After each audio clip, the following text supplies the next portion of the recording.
বিসমিল্লাহির রহমানির রহিম।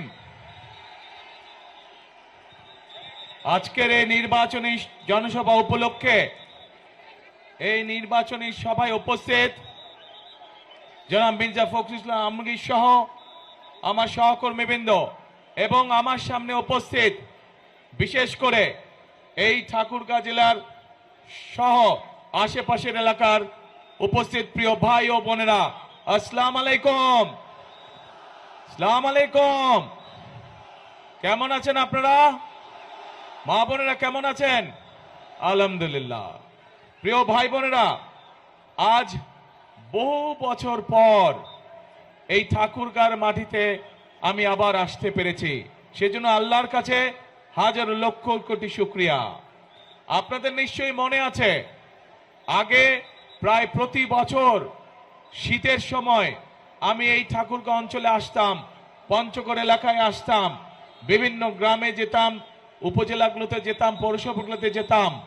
দুস্থ মানুষ, বয়স্ক মুরব্বী যারা আছেন, মা বোনেরা ছিলেন, দুস্থ নারী যারা, তাদের জন্য শীতের সময় গরম কাপড় কম্বল নিয়ে আমরা হাজির হতাম এবং হাজার হাজার মানুষের কাছে চেষ্টা করতাম সেই গরম কাপড় পৌঁছে দিতে, যাতে তারা শীত থেকে নিজেদেরকে রক্ষা করতে পারেন।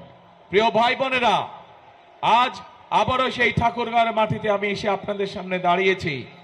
আজ এসেছি আপনাদের সামনে ভিন্ন একটি পরিস্থিতি বা ভিন্ন প্রেক্ষাপটে।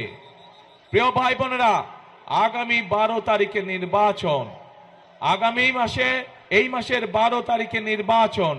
এই নির্বাচনে বাংলাদেশের মানুষ তাদের যে অধিকার কেড়ে নেওয়া হয়েছিল সেই অধিকারের প্রয়োগ করবে বাংলাদেশের মানুষ। বাংলাদেশের মানুষ গত এক যুগ ধরে তাদের কাছ থেকে যে রাজনৈতিক অধিকার, কথা বলার অধিকার কেড়ে নেওয়া হয়েছিল, সেই অধিকার বাংলাদেশের মানুষ প্রয়োগ করবে। প্রিয় ভাই বোনের, এই মাঠের মধ্যে যে লক্ষ লক্ষ মানুষ আপনারা আজকে উপস্থিত হয়েছেন, এই মঞ্চের পাশে ছোট্ট একটি মঞ্চ আছে যেখানে কয়েকজন মানুষ বসে আছেন। এই মানুষগুলো গত 15 বছরে বিভিন্নভাবে গুম খুন অত্যাচারে নির্যাতন হয়েছে, তাদের স্বজনেরা, সেই অত্যাচার নির্যাতিত পরিবারের সদস্যরা বসে আছেন। যেই মানুষগুলো আজ এখানে বসে আছেন, তারা তাদের যে স্বজনদেরকে হারিয়েছেন বিগত এক যুগ ধরে, সেই স্বজনেরা এই বাংলাদেশের মানুষের ভোটের অধিকার প্রতিষ্ঠিত করার জন্য, এই বাংলাদেশের মানুষের কথা বলার অধিকার প্রতিষ্ঠিত করার জন্য নিজেদের জীবনকে উৎসর্গ করেছে। নিজেরা বিভিন্নভাবে অত্যাচারিত হয়েছে, নির্যাতিত হয়েছে। প্রিয় ভাই বোনেরা, আজ বাংলাদেশের মানুষের কাছে, আজ বাংলাদেশের মানুষের সামনে সেই হারিয়ে যাওয়া যে অধিকার, সেই অধিকার প্রয়োগ করার সময় এসেছে। প্রিয় ভাই বোনেরা, 12 তারিখে নির্বাচন হবে। ভাই, এখানে বিজেপি সদস্যবৃন্দ যারা আপনারা হুইসেলিং করছেন, দয়া করে হুইসেলিংটা বন্ধ করে দেন। আপনারা হুইসেলিংটা বন্ধ করে দেন। হ্যাঁ, বসো বসো বসো বসো, কথা শুনো। এই হুইসেলিংটা বন্ধ করে দেন, হুইসেলিংটা বন্ধ করে দেন, হুইসেলিংটা বন্ধ করে দেন, তাহলেই সবাই ধীর স্থির হবে। এই যে প্রিয় ভাই বোনেরা, এই যে মানুষগুলো যারা জীবন দিয়েছে, যারা বিভিন্ন অত্যাচারিত নির্যাতিত হয়েছে, তাদের সেই মূল্যায়নকে কখনো বৃথা দিতে দেওয়া যায় না।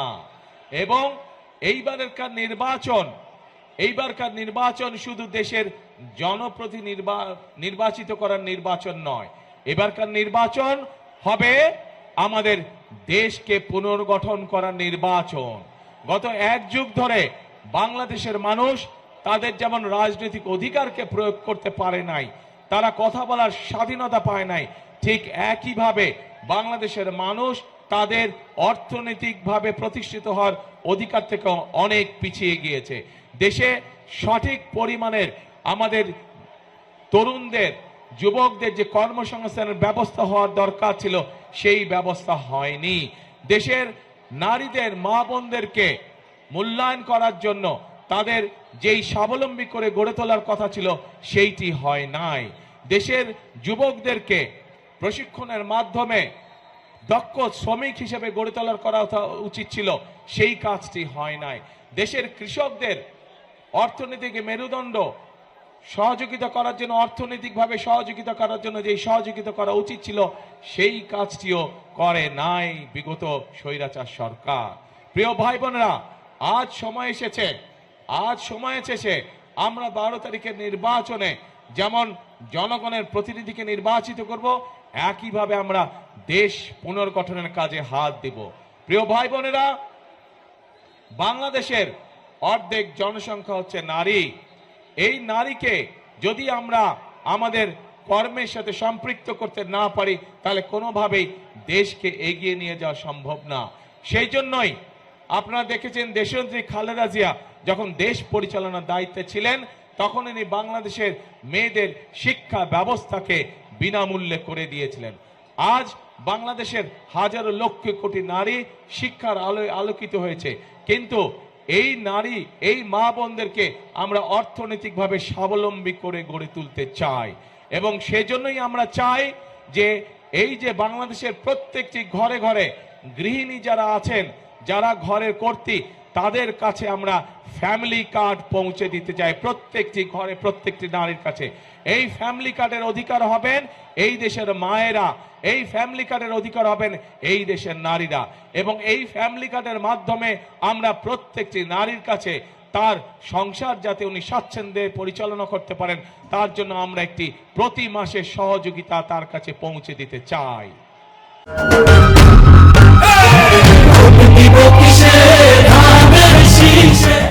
প্রিয় ভাই বোনেরা, এই ফ্যামিলি কার্ডের মাধ্যমে আমাদের দেশের নারীরা ধীরে ধীরে অর্থনৈতিকভাবে স্বাবলম্বী হয়ে উঠবে।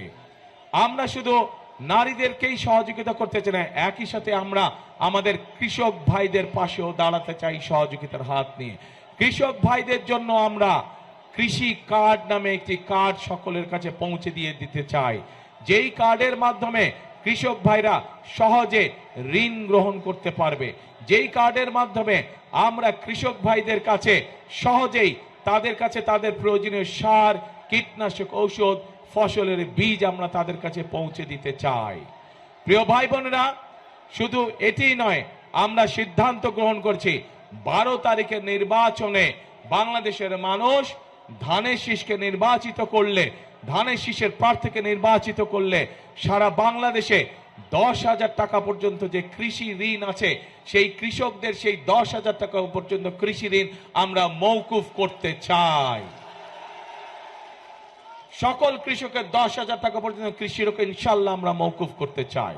শুধু তাই নয় প্রিয় ভাই বোনেরা, যে ক্ষুদ্র ঋণ বিভিন্ন এনজিও থেকে, রেজিস্টার্ড এনজিও থেকে বিভিন্ন মানুষ, দোস্ত মানুষ বিভিন্ন সময় যে ক্ষুদ্র ঋণ গ্রহণ করেছে সমগ্র বাংলাদেশে, কৃষক, জেলে সহ বিভিন্ন শ্রেণী পেশার মানুষ, সেই ক্ষুদ্র ঋণও আমরা সরকারের পক্ষ থেকে, জনগণের হয়ে সরকারের পক্ষ থেকে আমরা পরিশোধ করতে চাই, যাতে করে এই ঋণের বোঝা থেকে সাধারণ মানুষ রক্ষা পেতে পারে, নিজেদেরকে রক্ষা করতে পারে।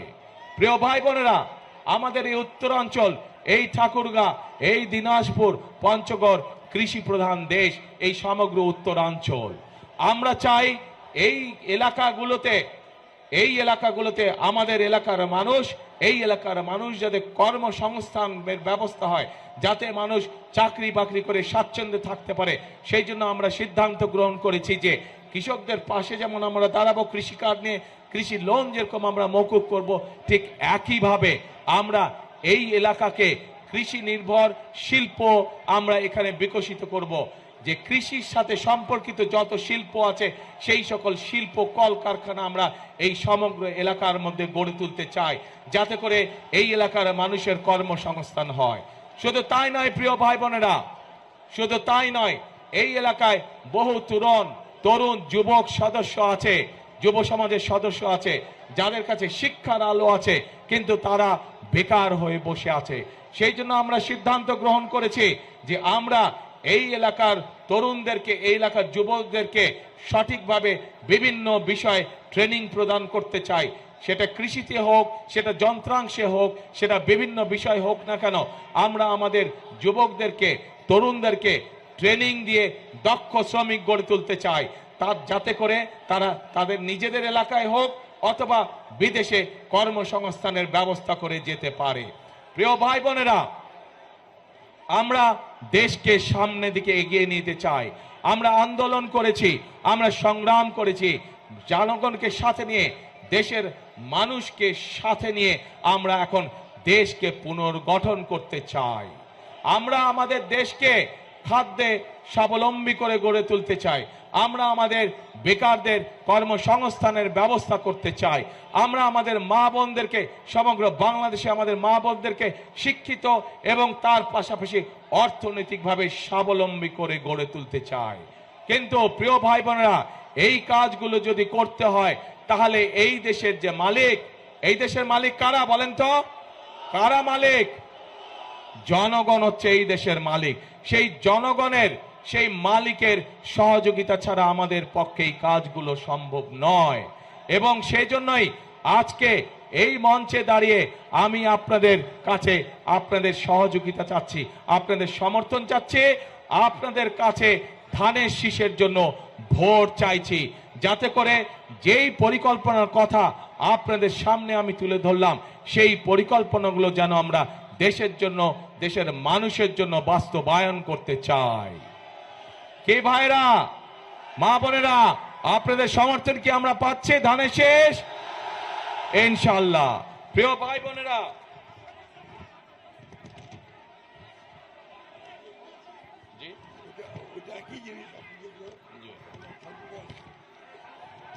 প্রিয় ভাই বোনেরা, এইখানে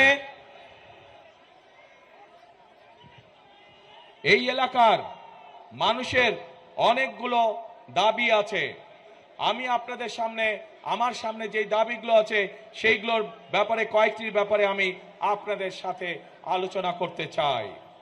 আমরা পঞ্চগড় এবং ঠাকুরগাঁয় যে চিনি কল আছে, যে রেশম কারখানা আছে, পঞ্চগড়ে যে চা শিল্প আছে, এই শিল্পগুলোকে আবার আমরা গড়ে তুলতে চাই, যাতে করে এই এলাকার মানুষ বেকার না থাকে, যাতে করে এই এলাকার মানুষ কর্মসংস্থানের মাধ্যমে হালাল রুজি করে বেঁচে থাকতে পারে।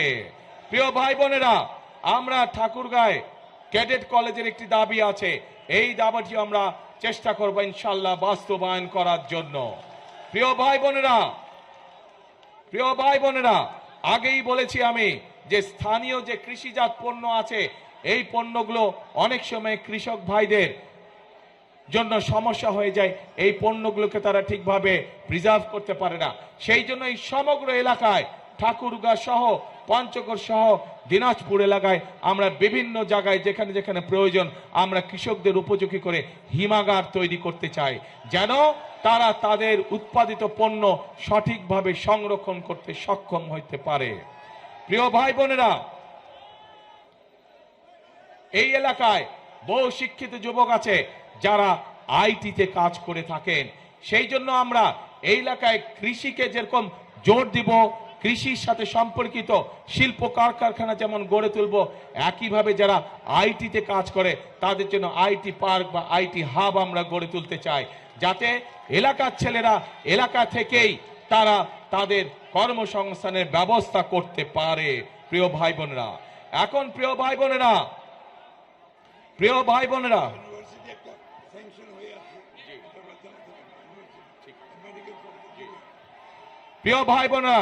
বিগত এক যুগ বেশি সময় ধরে যেই স্বৈরাচার এই দেশের মানুষের কাঁধে বসেছিল, তারা শুধু নিজেদের স্বার্থ দেখেছে, জনগণের স্বার্থ দেখে নাই। সেই জন্যই আমরা দেখেছি বাংলাদেশে, সমগ্র বাংলাদেশে কিভাবে বাংলাদেশের মানুষ, সাধারণ মানুষ চিকিৎসা থেকে বঞ্চিত হয়েছে। প্রিয় ভাই বোনেরা, আমরা বাংলাদেশের মানুষের কাছে গ্রামে গ্রামে, বিশেষ করে মা বোনদের জন্য এবং শিশুদের জন্য চিকিৎসা ব্যবস্থা নিশ্চিত করতে চাই। এবং সে কারণেই আমরা সিদ্ধান্ত গ্রহণ করেছি যে ইনশাআল্লাহ বিএনপি আপনাদের ভোটে আল্লাহর রহমতে সরকার গঠন করলে আমরা হেলথ কেয়ারার নিযুক্ত করব, যাদের দায়িত্ব হবে গ্রামে গ্রামে গিয়ে মা বোনদের এবং শিশুদেরকে ঘরে বসে চিকিৎসা সুবিধা প্রদান করা। এবং একই সাথে এই এলাকার মানুষ যাতে আরো ভালো চিকিৎসা পায়, সেই জন্য মেডিকেল কলেজের যে দাবিটি আছে ইনশাআল্লাহ সেটিও আমরা বাস্তবায়ন করব। প্রিয় ভাই বোনেরা, এই এলাকার মানুষ যাতে উচ্চ শিক্ষায় শিক্ষিত হতে পারে এবং নিজেকে গড়ে তুলতে পারে, তার জন্য পাবলিক ইউনিভার্সিটির একটি বিষয় আছে, সেই বিষয়টিকে ইনশাআল্লাহ আমরা দেখব। কিন্তু প্রিয় ভাই বোনেরা, এখন যেই আসল কাজটি, সেই কাজটি হচ্ছে এই যে আপনাদের সামনে কথাগুলো আমি তুলে ধরলাম, এই কাজগুলো যদি আমাদেরকে সম্পন্ন করতে হয় তাহলে আমাদের একার পক্ষে করা সম্ভব না। আমাদেরকে আপনাদের সহযোগিতা প্রয়োজন, আপনাদের দোয়া প্রয়োজন, আপনাদের সমর্থন প্রয়োজন, আপনাদের ভোট প্রয়োজন। প্রিয় ভাই বোনেরা, আজ আমি ঠাকুরগাঁ, দিনাজপুর, নীলফামারী সমগ্র এলাকার, এই বৃহত্তর এলাকার মানুষের কাছে, ভাই বোনদের কাছে, মা বোনদের কাছে আজকে আমি এসেছি ধানের শীষের পক্ষে ভোট চাইতে। আপনারা যদি আমাদের হাতকে শক্তিশালী করেন, আপনারা যদি আমাদেরকে সমর্থন দেন, ইনশাআল্লাহ অতীতে যেমন বিএনপি সকল সময় আপনাদের পাশে ছিল, এলাকার উন্নয়নের জন্য কাজ করেছে, মানুষের দুঃখ ঘুচানোর জন্য কাজ করছে, ইনশাআল্লাহ ভবিষ্যতেও আমরা একইভাবে আপনাদের পাশে থাকব, একইভাবে এলাকার উন্নয়নের কাজ করব, একইভাবে আমরা এলাকার মানুষের দুঃখ ঘোচানোর কাজ করব। প্রিয় ভাই বোনেরা, আজ এটি নির্বাচনী জনসভা। আমি আজকে মনে করি এই নির্বাচনী জনসভায় সাধারণত আমরা কি দেখেছি, নির্বাচনী জনসভায় আমরা দেখি যে সাধারণত এক দল আরেক দলের বিপক্ষে কথা বলে থাকে। কিন্তু আজ যদি আমি অন্য কোনো দলের বিপক্ষে কথা বলে থাকি, তাহলে জনগণের কি তাতে কোনো লাভ হবে? জনগণের লাভ হবে না। জনগণের জানতে চায় যে জনগণ যে আমাদেরকে ভোট দিবে, আমরা জনগণের জন্য কি করব, এলাকার জন্য কি করব, এলাকার মানুষের জন্য আমরা কি করব। সেই জন্যই আজকে আপনাদের সামনে আমরা আমাদের দলের যে পরিকল্পনা, সেই পরিকল্পনাগুলো আমরা আপনাদের সামনে তুলে ধরেছি এবং এই পরিকল্পনা তুলে ধরার মাধ্যমেই যেই কাজগুলো করব, সেই কাজগুলো করার মাধ্যমে আজ আপনাদের সমর্থন আমরা প্রত্যাশা করছি, আপনাদের সমর্থন আমরা আশা করছি। প্রিয় ভাই বোনেরা, এই দেশটি, বাংলাদেশটি হচ্ছে 20 কোটি মানুষের দেশ। আমরা সকল সময় একটি কথা বিশ্বাস করি, দেশনেত্রী বেগম খালেদা জিয়া এত নির্যাতনের পরেও উনি একটি কথাই বলতেন যে এই দেশই হচ্ছে তার প্রথম এবং তার শেষ ঠিকানা। বিএনপির প্রত্যেকটি নেতাকর্মী, শহীদ জিয়ার প্রত্যেকটি সৈনিক, খালেদা জিয়ার প্রত্যেকটি সৈনিক বিশ্বাস করে যে বাংলাদেশই হচ্ছে তার প্রথম এবং বাংলাদেশী হচ্ছে তার শেষ ঠিকানা। কাজে প্রিয় ভাই বোনেরা, এই দেশ আমরা বিশ্বাস করি জনগণই সকল ক্ষমতার উৎস, এবং যেহেতু আমরা বিশ্বাস করি জনগণই সকল ক্ষমতার উৎস, সেই জন্য আমরা জনগণের সামনে এসে দাঁড়িয়েছি। জনগণের সমর্থন নিয়ে, জনগণের ভালোবাসা নিয়ে, জনগণের শক্তিতে আমরা বাংলাদেশকে পুনর্গঠন করতে চাই। যেই বাংলাদেশে সাধারণ মানুষ, খেটে খাওয়া মানুষ নিরাপদে রাস্তায় চলাচল করতে পারবে, যেই বাংলাদেশে সাধারণ মানুষ নিরাপদে ব্যবসা বাণিজ্য চাকরি বাকরি করতে পারবে, যেই বাংলাদেশে মা বোনেরা নিরাপদে কর্মসংস্থানের ব্যবস্থা করতে পারবে, নিরাপদে পথে চলাচল করতে পারবে, যেই বাংলাদেশের শিশুরা, ভবিষ্যৎ প্রজন্মরা তাদের শিক্ষা ব্যবস্থা সুন্দরভাবে করতে পারবে, যাতে করে তারা মানুষ হয়ে গড়ে উঠতে পারে, যেই বাংলাদেশে তরুণ সমাজেরা, যুব সমাজের সদস্যরা তাদের লেখাপড়ার পরে কোনো না কোনো একটি কর্মসংস্থানের ব্যবস্থা করতে পারবে, তাদেরকে বেকার থাকতে হবে না। যেই বাংলাদেশে আমরা এমন একটি বাংলাদেশ চাই, যে বাংলাদেশে মানুষ অন্তত ন্যূনতম চিকিৎসা ব্যবস্থা থেকে, চিকিৎসা সুবিধা থেকে বঞ্চিত হবে না। প্রিয় ভাই বোনেরা, এইরকম যদি একটি বাংলাদেশ আমরা গড়ে তুলতে চাই, তাহলে আপনাদের প্রত্যেকটি মানুষের সহযোগিতা আমাদের প্রয়োজন, সমর্থন আমাদের প্রয়োজন। প্রিয় ভাই বোনেরা, আপনারা কি এরকম বাংলাদেশ গড়তে চান? কারা কারা এরকম বাংলাদেশ গড়তে চান? তাহলে প্রিয় ভাই বোনেরা, আমাদের কাজ একটি, কথা একটি, সেই কাজ এবং সেই কথা হলো করব কাজ।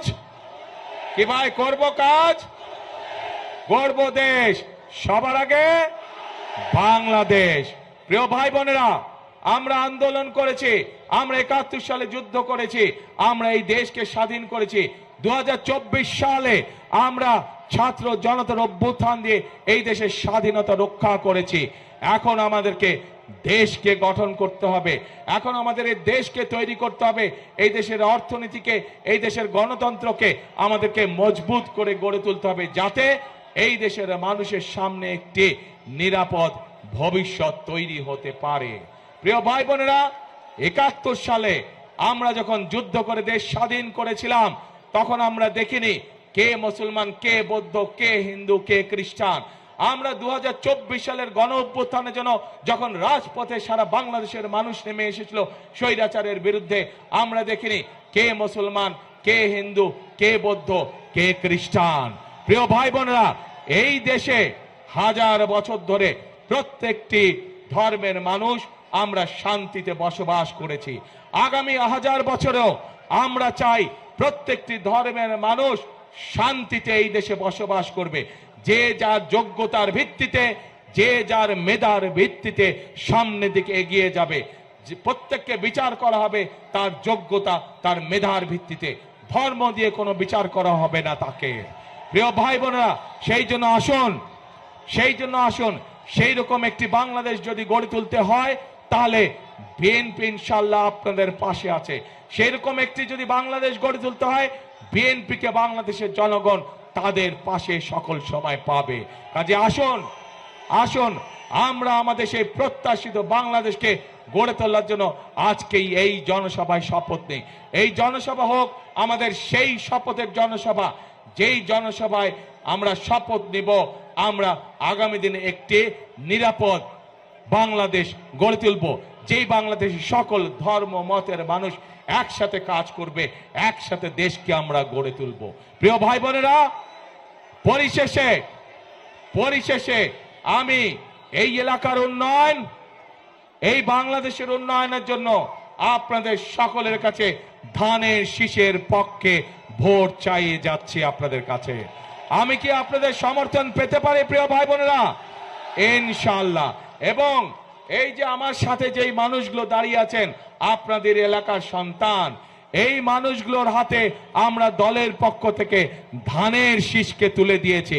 এই প্রত্যেকটি মানুষকে আপনারা ১২ তারিখ পর্যন্ত দেখে রাখবেন। ১২ তারিখে এরা নির্বাচিত হলে পরে তাদের দায়িত্ব হবে ২৪ ঘন্টা আপনাদেরকে দেখে রাখা, এই এলাকাকে দেখে রাখা, এই এলাকার মানুষকে দেখে রাখা।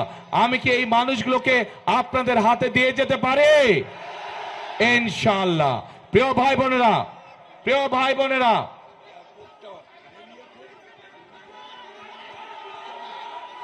আমাকে মির্জা ফখরুল ইসলাম সাহেব বললেন যে এই এলাকার এয়ারপোর্টটার কাজ অনেক দূরে এগিয়ে গিয়েছে। ইনশাআল্লাহ বিএনপি আগামী ১২ তারিখে নির্বাচনের সরকার গঠন হলে যত দ্রুত সম্ভব আমরা এই এলাকার এয়ারপোর্ট ইনশাআল্লাহ চালু করব। প্রিয় ভাই বোনেরা, আজ এই জনসভায়, লক্ষ মানুষের জনসভায় আজ আমি পরিশেষে আপনাদের সকলের সমর্থন ধানের শীষের পক্ষে চেয়ে আমার বক্তব্য শেষ করছি। ইনশাআল্লাহ আগেও যেমন আমাকে পেয়েছেন আপনাদের পাশে, ইনশাআল্লাহ ভবিষ্যতেও পাবেন আমাকে আপনাদের পাশে। আল্লাহ হাফেজ। বাংলাদেশ জিন্দাবাদ, বাংলাদেশ জাতীয়তাবাদী জিন্দাবাদ।